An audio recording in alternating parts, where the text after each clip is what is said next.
America Israel की war plan को influence कर रहा है बहुत डीपली। और ये पहली बार ऐसा हुआ है। दोस्तों, आपका स्वागत है state talk with Nitin Malik में। आज हम बात करेंगे इज़राइल और हमास के कन्फ्लिक्ट की।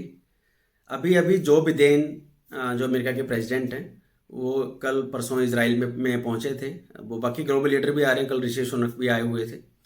तो इस बारी ये एक नॉर्मल विजिट नहीं थी। अगर आप इसकी डिटेल में जाएंगे, अगर आप ये खबर को फॉलो कर रहे हैं तो आपको पता होगा कि इजराइल ने ऑन ग्राउंड एक प्लान अटैक किया था एक्चुअली, जिसमें वो उनके फोर्सेस गाजा पट्टी के अंदर घुसेंगी और हर घर के अंदर हर डोर को खोलेंगी और हमास के लोगों को मारेंगी, पकड़ेंगी। अब उस प्लान का एक डाउन साइड ये भी था, उसमें बहुत सारे लोकल फिलिस्तीनियों की भी मौत होनी तय थी। भाई, जब लोकल ग्राउंड पे फोर्सेस उतरेंगी, राइट, तो ये तो किसी के मुंह पे नहीं लिखा हो ना सिर पे कि ये हमास का आतंकवादी है या फिर लोकल फिलिस्तीनी है। तो ऐसे में ये बहुत कॉमन चीज़ होती है कि गेहूं के साथ घुन भी पिसता है। तो जो बिदेन जब यहाँ पे आए, वो उनकी वॉर कैबिनेट में बैठे। एक इसराइल ने वॉर कैबिनेट बना रखा है जिसमें वॉर के सारे प्लान स्ट्रेटजी डिस्कस की जाती है। तो जो बिदेन ने ये बोला, और उन्होंने ये बाद में ही बोला है खुल के कि भाई, हम समझते हैं आपका दुख, आपका दर्द, आपको इस टाइम कितना गुस्सा आ रहा होगा आपके जो लोग मारे हैं हमास ने, राइट। बट आप गुस्से में वो गलती ना करें जो हमने 9/11 में की थी। आपको याद होगा जब 9/11 का हमला हुआ था, ओसामा बिन लादेन ने प्लेन मारे थे यूएसए में। तो जो बिदेन ये बोलते हैं कि उस टाइम हमें भी बहुत गुस्सा था और हमारे भी था भी अंदर घुस के सबको ख़त्म कर दें, और उस चक्कर में हमने बहुत सारी मिस्टेक्स भी की। ये आई लाइक दिस अप्रोच कि भाई वो आज एडमिट कर रहे हैं कि यूएसए ने उनका जो स्ट्रेटेजी प्लान था 9/11 के बाद, जो रिस्पांस था, वो बहुत ही परफेक्ट नहीं था। उसमें बहुत आम लोग मारे गए, नए आतंकवादी बने जिनका कोई लेना देना भी नहीं था। तो जो भी दिन ने ये बोला कि हमारी गलतियों से सीखो, इसराइल को बोला उनके वॉर कैबिनेट जो प्राइम मिनिस्टर हैं नेतन्याहू, कि भाई ऐसी गलती आप मत कीजिए। अब आप पूछोगे ये वो अभी क्यों बोल रहा है, क्योंकि जब अपने पे गिरी तब तो वो फुल फ्लैश भाग गए थे मारने, राइट, जॉर्ज बुश। और जब इसराइल पे आ रही तो कह रहे नहीं, संभल के चलो। दोस्तों, इसके इसके दो रीज़न हैं। पहला रीज़न तो ये है कि यूएसए बहुत सालों से ट्राई कर रहा है कि मिडल ईस्ट और इसराइल के संबंध अच्छे हो जाएं। आपको मैं बता दूं कि मिडिल ईस्ट में अभी कोई भी कंट्री इसराइल को एक्सेप्ट नहीं करता है कि इसराइल है, राइट। तो अभी 2020 में यूएई ने उनका डिप्लोमेटिक रिलेशनशिप एस्टेब्लिश किए थे, बिजनेस करना स्टार्ट किया था। सऊदी अरबिया भी करने वाला था। अटैक से 3-4 दिन पहले ही सऊदी अरबिया के प्रिंस का बयान आया था, हम बहुत आगे जल्दी क्लोज आ रहे हैं और आगे बढ़ेंगे। तो सब कुछ ठीक चल रहा था, फिर ये हमला हो गया। अब Saudi Arabia middle east country को थोड़ा पीछे हटना पड़ रहा है। इसके टॉपिक पे मैंने एक अलग वीडियो बनाया है, आप देख सकते हैं मेरी वीडियो फीड के अंदर जाके इसी टॉपिक पे।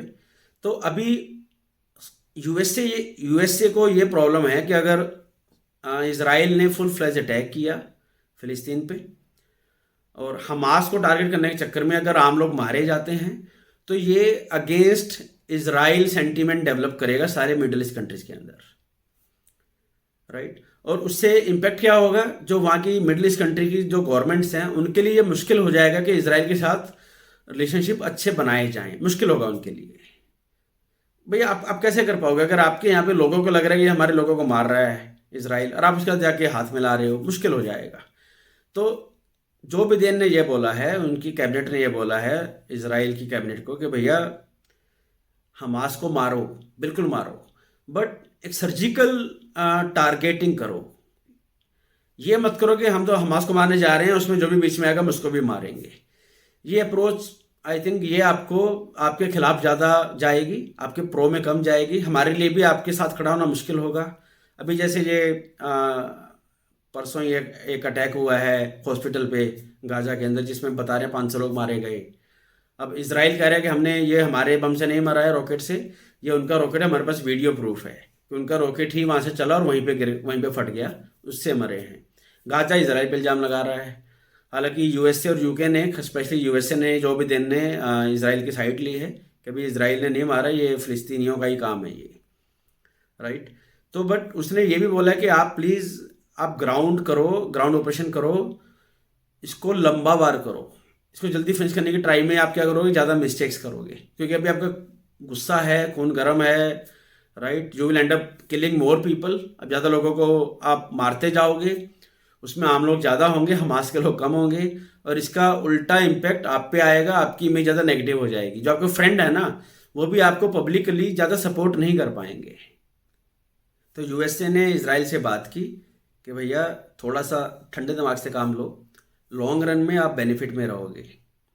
अभी क्या करो, थोड़ा सा पॉजिटिविटी लाने के लिए आप गाज़ा के अंदर कुछ एड जाने दो, सहायता जाने दो, राइट। फूड की, दवाइयों की, फ्यूल की, राइट, पानी की। बिकॉज वहाँ पे इसराइल ने पूरा ब्लॉक कर दिया था, वहाँ पे कुछ भी चीज़ नहीं जा रही है, तो लोग थोड़ा सफ़र कर रहे हैं। तो इसराइल ने ये शर्त मान ली है, बट ये बात मान ली है, बट एक शर्त पे कि ये सारा सामान इसराइल से नहीं जाएगा। आप राफा क्रॉसिंग है जो इजिप्ट से गाजा पट्टी का बॉर्डर मिलता है, आप वहाँ से भेज दो। तो इजिप्ट को भी मना लिया गया है। अभी 20-30 ट्रक वहाँ पे खड़े हैं जो गाजा पट्टी में पहुँचेंगे। और यूएसए ने ये भी बोला है कि अगर ये जो एड है ये हमास ने लूटा अगर इसको, तो फिर हम आगे कोई और एड नहीं भेजेंगे। क्योंकि अभी क्या हुआ, पहले जो एड गई थी वो गई तो थी आम लोगों के लिए गाजा पट्टी में, फिलिस्तीनों के लिए, बट उस एड को हमास के आतंकवादियों ने लूट लिया और अपने लोगों के लिए, अपने सिपाहियों के लिए यूज़ कर रहे हैं, आतंकवादियों के लिए। तो अभी इन्होंने बोला कि वहाँ पे यूनाइटेड नेशन के जो हेल्पर हैं, वो रेड क्रॉस के जो सामान बांटते हैं हेल्प का, उनके पास सामान जाएगा और वे उस सामान को हम लोगों को देंगे। अगर हमें ये पता लगा रेड क्रॉस से कि उनसे सामान छीन लिया गया है, हमास ने, कि आतंकवादियों ने छीन लिया है, फिर आगे और कोई ट्रक नहीं जाएगा। तो ये एक अच्छी शुरुआत है, मैं समझूंगा। देखिए ये बहुत इजी है कि बदला लेने के लिए आप अंधे होकर अटैक कर दें, उसमें आपके लोग भी ज़्यादा मरेंगे, आम लोग भी ज़्यादा मरेंगे। आपने आतंकवादियों को मार भी दिया मान लो, राइट, उसके बावजूद भी कोई भी आपके साथ नहीं खड़ा होगा। तो लॉन्ग टर्म स्ट्रेटेजी यूएसए की ये बिल्कुल सही है, और ये पहली बार हुआ है। यूएसए यूजली क्या करता है ऐसे केसेस में, पास्ट एक्सपीरियंसेस हुए हैं कि जाता है, उनको सपोर्ट करता है, हथियार देता है, तो मारो भैया जाके। बट अब यूएसए समझ गया कि चीज़ें चेंज हो रही हैं। हम नहीं चाहते कि मिडिल ईस्ट के अंदर, वर्ल्ड ऑर्डर में दोबारा से फिर आग लगे, क्योंकि ज़्यादा फिलिस्तीनी लोग मरेंगे, आम लोग। तो जो इसराइल के सपोर्ट में भी, वो भी उनको दोस्त उनको सपोर्ट नहीं कर पाएंगे, राइट। पूरे वर्ल्ड मीडिया में उनके खिलाफ बातें चलेंगी, तो ऐसे अंदर इसराइल अकेला पड़ जाएगा। तो लॉन्ग टर्म बेनिफिट इसराइल का इसी में है कि प्लान करे ऑन ग्राउंड, एयर, टेक्नोलॉजी के थ्रू हमास के जो अंडरग्राउंड जो नेटवर्क है, ह्यूमन का नेटवर्क है, हथियारों का नेटवर्क है, सप्लाई चेन का नेटवर्क है, उनको कैसे ध्वस्त किया जाए, उसके लिए बेस्ट से बेस्ट टेक्नोलॉजी लाए। और आगे एक स्पेशल ऑपरेशन वाली जो टीम है उनको आगे रखे, पीछे नॉर्मल फौजी रखें, उसके ऊपर एयर सपोर्ट रखें, राइट। और तब वो धीरे धीरे सर्जिकल वे में अटैक करे। देखो इंडिया ने भी सर्जिकल अटैक किया था पाकिस्तान के अंदर जाके, उरी का बदला लेने के लिए, राइट। अब सर्जिकल अटैक का खास बात क्या होती है दोस्तों, उसमें ना किसी आम इंसान के मरने के चांस बहुत कम होते हैं, कैजुअलिटी कम होती है, राइट। उसमें बिकॉज सब कुछ प्लान करके जाते हो, कहाँ पे जाना है, कहाँ पे आगे बढ़ना है, राइट, किसको टारगेट करना है, कितने टाइम में करना है, सब चीज़ें प्लान होती हैं सर्जिकल स्ट्राइक में। तो उस वक्त भी इंडिया को सारे वर्ल्ड का सपोर्ट मिला था। बट अगर आप ओपन अटैक कर दो और सब आम लोगों को भी मारा जाए, उसके अंदर आतंकवादी मरे, तो कोई किसी भी डेमोक्रेटिक कंट्री के लिए दोस्तों उस कंट्री को या इसराइल को सपोर्ट करना मुश्किल हो जाएगा।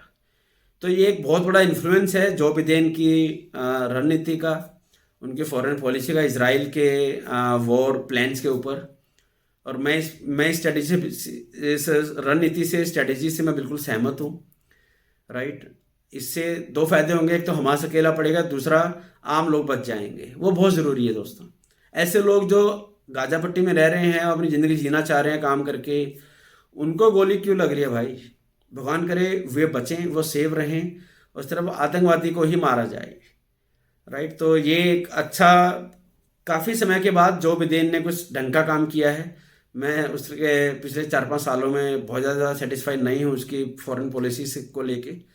अभी ये इंडिया को सपोर्ट करना G20 में, और इसराइल को ये सही सलाह देना कि थोड़ा सा ठंड रख, हमारे पंजाबी में बोलते भैया तू थोड़ा ठंड रख, हम बदला लेंगे, हम जस्टिस करेंगे, बस थोड़ा सा सोच समझ के करेंगे। तो दोस्तों, अगर आपको वीडियो पसंद आया हो तो प्लीज़ वीडियो को लाइक कीजिए, चैनल को सब्सक्राइब कीजिए और जल्दी मिलते हैं अगले वीडियो में। Thank you.